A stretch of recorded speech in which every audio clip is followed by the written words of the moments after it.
అందరికీ నమస్కారం. మానవ సంబంధాలు పూర్తిగా ఛిద్రం అయిపోతున్న ఎన్నో సంఘటనలు చూస్తున్నాం మనం.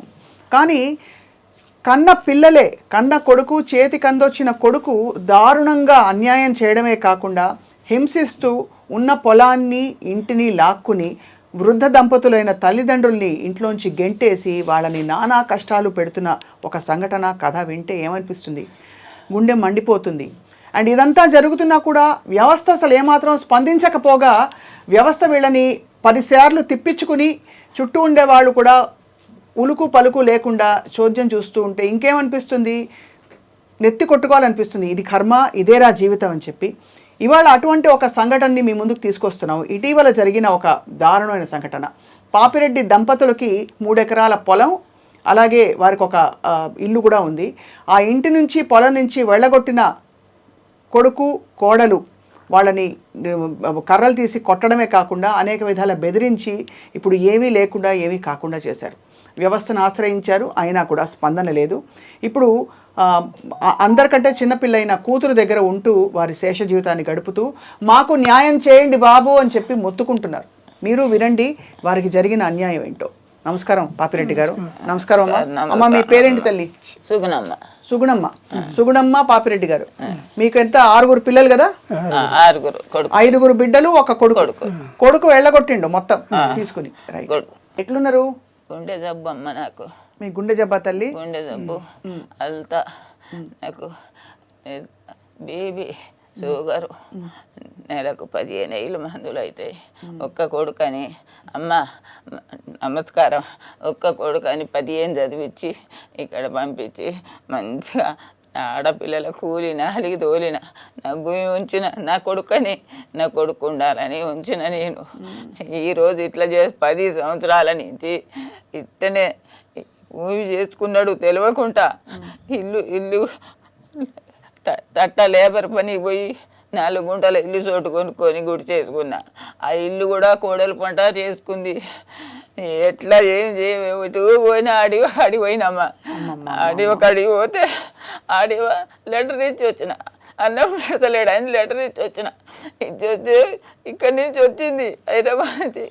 నువ్వు ఒక లెటర్ ఇచ్చి వస్తావా అని ఈడ కాబట్టి బిడ్డ ఏళ్ళ గుద్దింది, ఈ పక్క కడుపులో గుద్దింది, కింద పడిపోయితే నా భార్య చచ్చిపోతుందో ఊరికొచ్చిండు. ఊరికొస్తే కొడుకు కొట్టిండు. ఇగో ఈ చెవుకు 8 కుట్లు పడ్డాయి. ఇగో ఈడ బొక్క ఇరిగింది. కొట్టింది నాకు వసూలేదమ్మా. కొద్దిసేపటికి దడ వచ్చింది. బకెట్ల నీళ్ళు తాగి పొయ్యి మొత్తుకున్న ఒక్కరు కూడా లేరు. 3:30, 4 ఎవ్వరు లేరమ్మా, ఎవ్వరు లేరు. కొంచెం ఇట్లా సందు ఉంది, ఇల్లు అటు రోడ్డు ఉంది, ఎవ్వరు లేరు. ఎవ్వరు లేకుంటే ఇంత పిల్లిగాడు ఉన్నాడు. ఆ పిల్లిగాడు చెల్లు ఉన్నదమ్మా, చెల్లు పక్కన బిడ్డ ఉన్నది. ఆ బిడ్డ నెంబర్ ఉంటే ఫోన్ చేసిండు. మీ అమ్మ, మీ నాయన రక్తం కారుతుంది, మీ అమ్మ ముత్తుకుంటుంది, మీ అమ్మ ఇటైకి అంతా చినిగిపోయింది. ఇట్లా బట్టి గుంజి అన్న కొడుకులు 2, వాళ్ళు 2 నలుగురు అయితే ఏం చేయలేకపోతే మేమేం చేస్తాం. అన్న కొడుకు నూకితే ఇక బట్టి గుంజుకొని పోతే జాకెట్ అంతా చినిగిపోయింది. అట్లా గుంజుకొని రోడ్డు మీద వేసాడు. నాకు ఇల్లు లేదు, నాకు భూమి లేదు, నేను కూలిపోతానికి నాకు చేత కట్టలేదమ్మా. నా కడుపు ఆడుకుంది కానీ మాడిపోతుంది. నేను ఏమి మందులకు లేవు. పెద్దయ్య ఇంత కష్టం వచ్చింది పెద్దయ్య మీ ఇద్దరికి వయసులో. ఎప్పుడు అసలు పొలం మీదేనా పెద్దయ్య? పొలం మాదే అమ్మ, మాదే, మేమే చేసుకుంటున్నాం. ఒక్క నిమిషం అమ్మ, అయ్యని మాట్లాడి. అయ్యని చెప్ప పెద్దయ్య. మాకు తెలవకుండా అది 3 ఎకరాల పేట అది. అయితే అందులో ఎకరం తీసేసిండు. మాకు తెలకుండా ఫస్ట్ అమ్ముకోండు కొన్ని రోజుల కింద. ఆ భూమి అమ్మినాక మళ్ళీ ఈ సూర్యాపేట, ఇది హైదరాబాద్నే ఈ ల్యాండ్ కూడా కొనిచ్చినాము 300 గదాలు. ఆడ ఇల్లు కట్టుకుంటు. సరే మమ్మల్ని చూసుకుంటాడు కదా అని ఆడపిల్లల బాధలు పెట్టి ఇవన్నీ ఆయనకే సౌకర్యం చేయబోయినాం మేము, సాస్తాడని. చేయబోయారికి మాకు ఈ కర్మ వచ్చి ఉన్న 2 ఎకరాలు కూడా ఎప్పుడు తీసేసుకున్నాడు పెద్దయ్య భూమి ఆయన రాసుకున్నట్టు మీకు ఎప్పుడు తెలిసింది? మాకు ఈ మధ్యనే తెలిసింది 5 సంవత్సరాల కింద. భూమి చేసుకుంటున్నాం కదా అమ్మ, చేయనిస్తలేడు. తెలవకుండానే భూమి మేము చేసుకుంటున్నాం కాబట్టి మా తెలవనియలే ఆ భూమి అమ్మి. ఇప్పుడు ఎక్కడుంది చెప్పండి, మీ భూమి ఎక్కడుంది? మా భూమి శంకన్నగూడెం మాది, శంకరపేట దగ్గర. అక్కడ మీ భూమి ఉన్నది, మీరు పొలం పనులు చేసుకుంటున్నారు. కానీ ఈ మధ్య బయటపడింది కొడుకు మీకు చెప్పకుండా తన పేరు మీద రాసేసుకుంటానా? ఎట్లా రాసుకుంటే అట్లా? మరి రెవెన్యూ రికార్డ్స్ లో మీ సంతకాలు గింతకాలు వేలి ముద్దలు ఏదో కూడా చేసుకుంటాం. మీరు పోయి అడిగిన కొడుకుని అడిగితే ఏమంటాడు? నాది భూమి అంటాడు. ఆయన ఎట్లయితుంది పెద్దయ్య? నాదే భూమి అని కొట్టుడు మాలు ఇవన్నీ చేస్తుంది. మిమ్మల్ని కొట్టిండా? కొడుకు కొట్టిండు మిమ్మల్ని 3 సార్లు కొడుకు. కరెంటు కూడా పెట్టిండు అరే ఇంట్లో. ఇప్పుడు ఇంట్లో కరెంట్ లేదు, కరెంటు లేదు అసలు. ఇంటి నుంచి బయటికి వెళ్ళగొచ్చి కొచ్చి ఎల్లగొట్టిండంటే ఏం చేసిండు పెద్దయ్య? వెళ్ళిపో అని చెప్పిండా లేక? కొచ్చి వెళ్ళగొచ్చి బయటికి వెళ్ళి మీకు ఇల్లు నాదని కొడుకోవాలని బయటికి నెచ్చేసి ఇక కొచ్చిపోయారు. అక్కడ చుట్టుపక్కల అందరూ ఊళ్ళలో వచ్చేస్తారు కదా, ఎవరు రాలేదా? ఎవరు లేరు. అది ఇల్లు కడకున్నాము, ఆ ఇల్లు కడకుంది. ఎటుగాని కొద్దిది ఊరు 10 ఇళ్ళు ఉంటాయి. అవి మళ్ళీ కడకు ఇల్లు మా ఊరు ఇల్లు ఉంది, ఎవరు లేరు అక్కడ. ఇప్పుడు మరి ఇల్లు తీసుకున్నాడు, భూమి కూడా తీసేసుకున్నాడు. భూమి ఇల్లు అన్ని ఆక్రమించుకున్నాడు. పోలీసుల కాడికి పోయినరా మీరు? పోలీస్ స్టేషన్ పోయినాము, ఆర్డీఓ కాడికి పోయినాము, కలెక్టర్ కాడికి పోయినాం. పోలీసు ఏమన్నారు చెప్పండి? పోలీసులు మీకు రక్షణ కల్పించాలి, చేసిండ్రా లేదా? పోలీసు వాళ్ళు చేయలేరమ్మని, మా న్యాయం చేయలేదు. 10 సార్లు తెప్పించుకుంటు కానీ న్యాయం చేయలేదు. ఏమంటాడు పోలీసు ఆయన? తిరిగి రేపు రాపో మాపు రాపో అని వచ్చిన తిప్పి ఆయన ఎస్ఐ గారు తవాదు అయిపోయాడు. ఇంకొక ఆయన వచ్చిండు ఇప్పుడు కొత్త ఆయన వచ్చిండు. ఇక ఆయన వచ్చి ఆయన మరి గిట్ట సంగతి ఈ ముచ్చలని చెప్తే మీరు ఏం చేసి 2 రోజులు అంటే ఆ ఎస్ఐ చేసుకొస్తుండ అనుకున్నాం. ఆ ఎస్ఐ ఇక వెళ్ళిపోయినా ఆయన వెళ్ళిపోయాడు. మరి ఈయన వచ్చి ఇక ఏం చేయలేకపోయాడు. ఇక పట్టించుకోలేదు, తిరిగి సప్పుడు. చాలా బాధ. మీ బిడ్డలు ఎక్కడున్నారు? బిడ్డలు దూరంగా, ఒక్క బిడ్డ దగ్గర ఉంటుంది. ఇప్పుడు ఎవరితో ఉంటున్నారు మీరు? ఆ బిడ్డ కాడ ఇప్పుడు 1 నెల రోజులు ఈ దగ్గర బిడ్డ కానీ ఉన్న ఊరు కొంచెం 3 కిలోమీటర్లు ఉంది ఆ బిడ్డ. అవి వాళ్ళే చూసుకొని తీసుకుపోయి పోలీస్ స్టేషన్లో ఇవన్నీ పెట్టారు. ఇప్పుడు మరి కొడుకు ఏమంటుండు? ఈ భూమి ఇయ్యను, మీరు రాకూడదు అంటుండా? బెదిరిస్తుండ ఏమన్నా? ఇక భూమి నాదని అక్కడిగించుకొని ఇల్లు కూడా నాదే, మీకు ఏమి లేదు, మీ అడకదేం కూడా పోరని పద్ధతి చేస్తాం. ఎట్లా బతకాలని అడిగినరా? అసలు ఎట్లా తీసుకుంటాం, ఎట్లా బతకాలి మేము ఈ వయసులో అడిగినరా? అడిగినాం. అడిగితే రారి ఆడికి వస్తే ఇంత వేస్తాము. అరే బా పెద్దమ్మా చెప్పండి. పెద్దమ్మ ఏమైతుంది ఇంకా? ఏమైనా ఇల్లు కోడల పంట చేయించుకుందమ్మ. కోడల పంట ఇల్లు చేయించుకొని ఇంట్లో ఇదివరకే 2 సార్లు కొడతా అని వచ్చింది. బయటకు ఉరికిను కొట్టడానికి వచ్చిన కోడలు కొట్టడానికి వచ్చింది. ఈడ కొట్టింది అమ్మ. అలా కొడుకు ఈడ గుద్దిండు. ఈడ దెబ్బ కొట్టి నూకితే ఆడ బొక్క బొర్ర పడ్డా. నీ పెద్దనాయన నెత్తురు గారిందాక నేను చూలే అమ్మ. కింద పడిపోయినా నేను. మొత్తుకొని మళ్ళీ వచ్చి బకెట్ల నీళ్లు తాగి అప్పుడు మొత్తుకుంటే ఒక పోరగాడు ఉరికొచ్చి నా బిడ్డకు ఫోన్ చేసిండు. నాది ఇల్లు, నేను అన్నం పెట్టాను. 1 ఎకరం అమ్ముకొని 4 పోర్లు కట్టుకోండు చెర్లపల్లిలా. అది నెలకు 50,000 కిరాయిలు వస్తున్నాయి. అమ్మ అని అంటాడేమంటే 15 సంవత్సరాల నుంచి అమ్మ అంటలేడు. దేవుడు అట్లా ఆపడుతుండే, ఆయన ఆపడతాడు.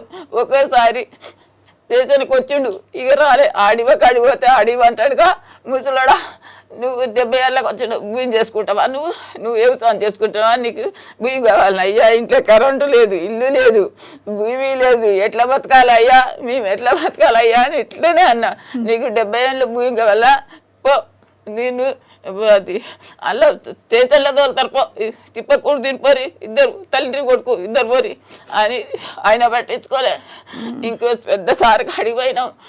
ఆటోలు తిరుగుతానికి పైసలు లేవమ్మ. 11 సార్లు స్టేషన్ పోయినాం. అమ్మ చెవులకు దిద్దులు ఉంటే అమ్ముకొని ఆటోకి తిరిగిన. ఈ దిద్దులు అమ్ముకున్నా, చెవులకు ఈ దిద్దులు అమ్ముకొని ఆటో పెట్టుకొని తిరిగిన. ఇట్లా చూస్తాడేమో అమ్మ అంటాడేమో అని 10 సంవత్సరాల నుంచి ఎదురు చూసినా కూడా అమ్మ మంచి కాలం అని అంటకుండా సాధినమ్మా. నా పిల్లల కష్టం పెట్టిన భూమి ఉంచిన అలాగే ఇయ్యాలి భూమి, ఎవరు పేదోళ్ళ ఆయన ఇచ్చిన వాళ్ళకి భూమి ఇయ్యాలి. కొడుకు మమ్మల్ని తాతాడు, కొడుకు ఉండాలి, అది ఆయనే పెద్దోడు కదా అని గుండె దెబ్బ వచ్చింది. కొడుక తీసుకోపోదురు అక్కడ. మా అమ్మ ఉండంగా ఉస్మానిలో చూపించింది రా కొడుక అంటే, ఇంకెన్ని రోజులు వస్తారు, చంపుతాం మిమ్మల్ని చంపుతా, అట్లా కూడా బెదిరించారు. చంపుతా ఇట్లే అదే మాట అమ్మ. మిమ్మల్ని పొడిచేసిపోతా, లేకపోతే పిల్లలు పోసి తలపెట్టిపోతా పెడతాం మిమ్మల్ని అని. ఏం కొడుకు ఎట్లా అసలు ఎట్లా మాట్లాడుతుండ అట్లా ఆయన? వ్యవస్థ అంటే భయం లేదు, తల్లిదండ్రులు భయం లేదు ఎట్లాగో, బట్ చట్టం ఉంది కదా. చట్టం ఉంటే ఎవరు చెప్పినా ఇంటించుకుంటలేరమ్మా. అటు పోతుంది ఇటు పోతుంది, పెద్ద మనుషులకు తాపిస్తుంది, ఎవరు చెప్పినా మళ్ళీ ఇంటలేదు చెప్పు. ఇప్పుడు ఈ మొత్తం కథ ఇట్లా చేస్తుంది మీ కోడలనా కొడుకునా? కోడలే. ఏం మాట్లాడతా, ఇట్లా నిలబడతాడు, 2 మాటలు మాట్లాడతాడు. ఒక్కసారి వచ్చి ఉంటే నాకు 3 సార్లు ఆమె వచ్చింది. ఇక ఆమె భూమి అమ్ముతాను బేరానికి తీసుకురా. మేమేమంటే అడివ కడవ. కోడల పేరేంది పెద్దయా? భవాని. కొడుకు పేరేంది పెద్దయా? శంకర్ రెడ్డి. భవానీ శంకర్లను పేర్లు పెట్టుకుని ప్రవర్తించడం ఇట్లాగా రాక్షసులాగా చేస్తున్నారు మీతోని. ఎంత దారుణం ఇది పెద్దయ్య. ఇప్పుడు లాస్ట్ మీరు ఎప్పుడు పోయినరు స్టేషన్కి? 2వ తారీఖు అమ్మ, 2వ తారీఖు పోయినాం. పోయినప్పుడు ఏం చెప్పిండమ్మా ఆయన?